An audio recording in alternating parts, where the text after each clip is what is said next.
Hi everyone, Godfather Prepper, and I scrounged this big old storage tank yesterday. It's 5 feet long, 3 feet wide, and I am going to make myself a solar composter out of it.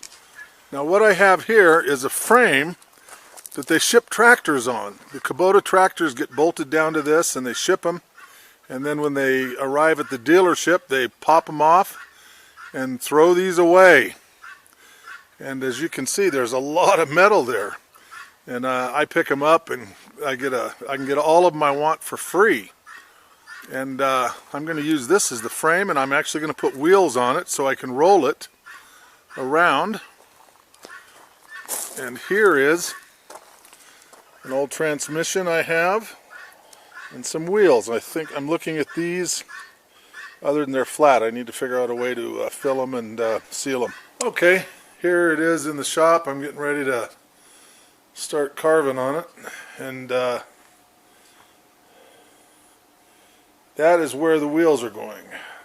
Okay, there's the one set for the end. Now I got to do the other side.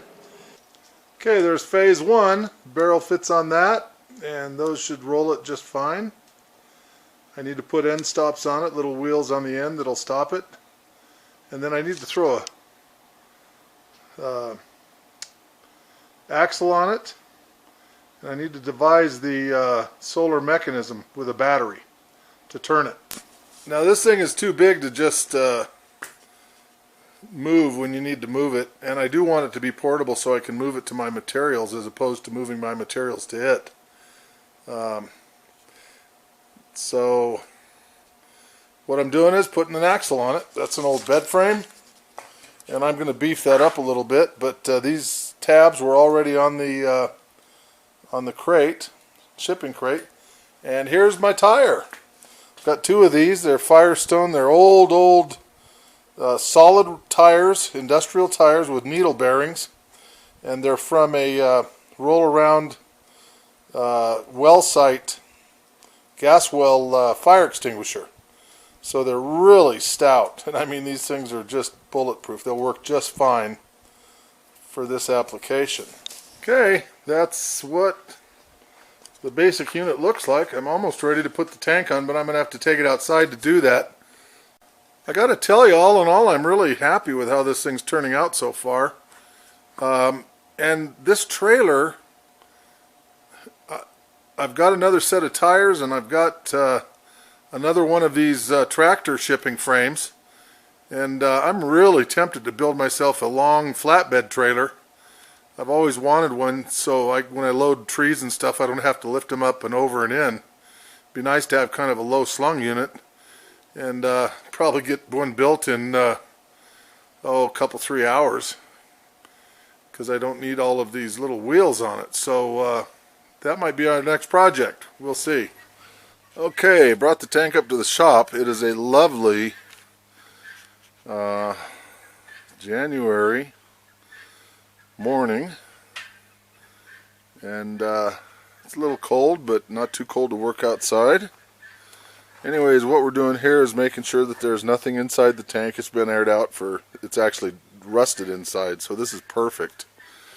We're going to cut a hole for our composter door here, so I'm just taking measurements and trying to figure out what the best way is. Okay, there it is. I had this old fan. I put it on the port and didn't see a bit of smoke, but it definitely helped clean it out.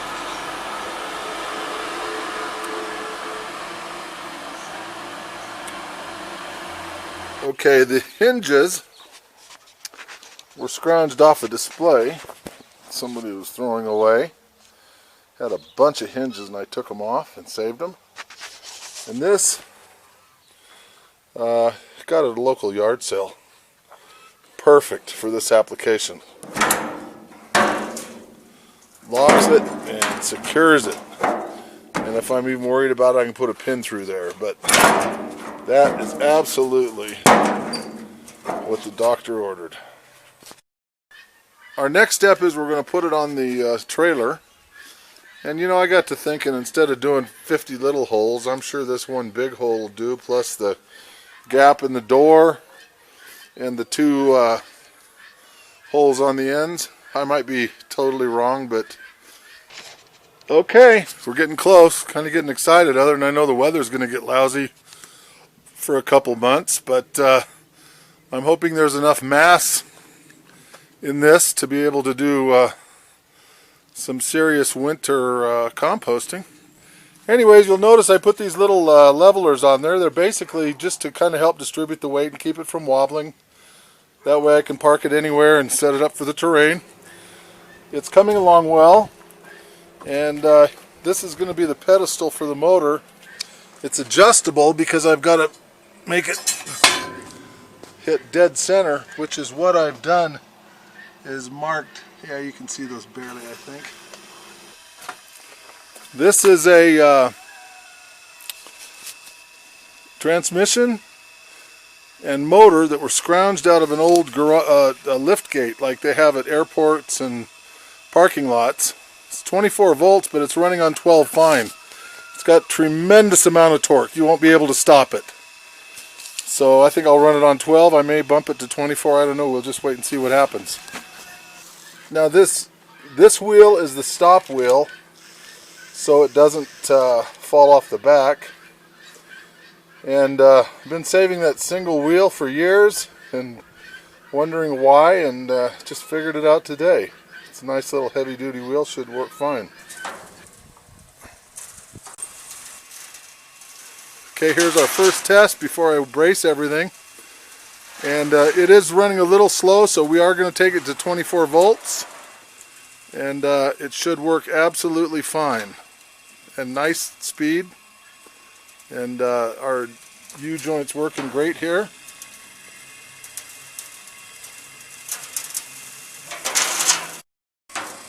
There it is on 24 volts, and it's okay, and I think it'll be fine. An absolute worst case scenario is I have to go to a bigger pulley here, and that's it. That would be the worst thing that could happen, and that's not a problem at all. We have one, and it would slow it down a little and give it even more torque.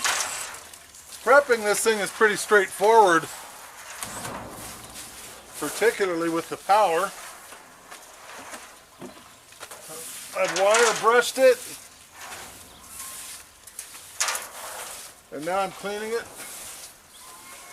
with a little bit of a degreaser, and then I'm going to rinse it, let it dry, and put a direct-to-metal coating on it.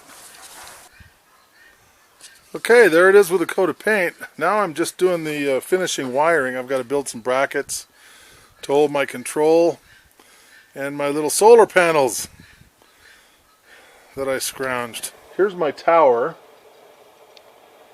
and batteries go in there. That's all the switching components.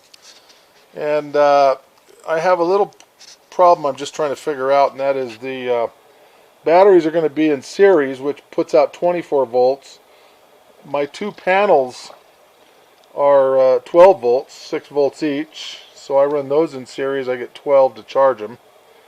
And I need to be able to take a switch and drop them from 12 volts to 24, 12 volts for charging. In other words, break them apart and then put them back together for 24 to run the motor. So working on that now.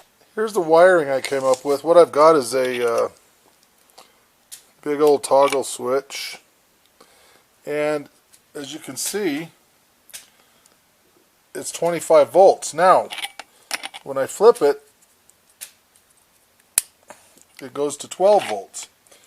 And what it does is this actually changes these batteries from being series, which is 25 volts or 24 volts, to parallel, which is 12 volts.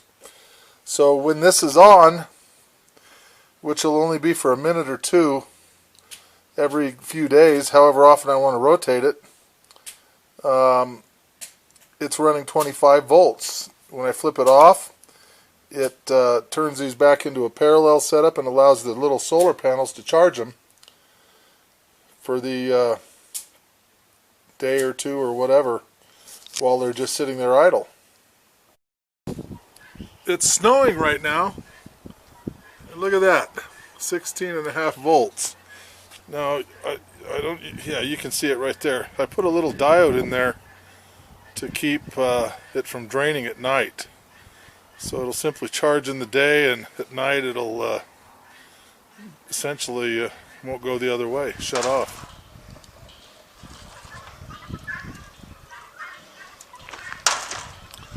Here it is on 24 volts.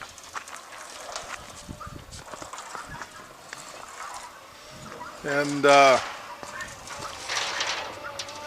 those pins can be pulled out if you want to spin it by hand.